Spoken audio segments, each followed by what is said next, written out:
তো সম্পূর্ণ ঘটনাটি জুড়ে আমি আছি নীরব বসিনী আপনাদের সাথে। কুমিল্লার এক পুরনো পাঁচতলা ভবনের ডাক্তার আমজাদ হোসেনের পরিবার বাস করত। তিনি নামকরা চিকিৎসক হলেও কাজের কারণে পরিবারকে সময় দিতে পারতেন না। ঢাকায়, চট্টগ্রামে, কখনো বা কুমিল্লায় তিনি বিভিন্ন হাসপাতাল দায়িত্ব পালন করতেন।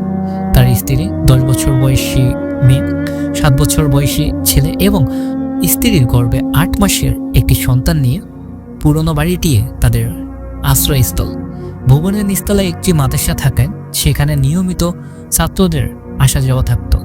তবে পুরো ভবনটি নিঃসঙ্গ ও পুরনো, চারপাশে নির্জনতা যেন থমকে আছে। রাতের বেশিরভাগ সময় এ বাড়িটি একদম নিস্তব্ধ। সেই দিনও এমনই এক রাত, আমজাদের স্ত্রী প্রতিদিনের মতো কাজ শেষ করে ঘুমিয়ে পড়তেন। বাড়ির অন্য সদস্যরাও গভীর ঘুমে হঠাৎ দরজার কাড়া নাড়ে, শব্দে ঘুম ভেঙে যায়। তার মনে হলো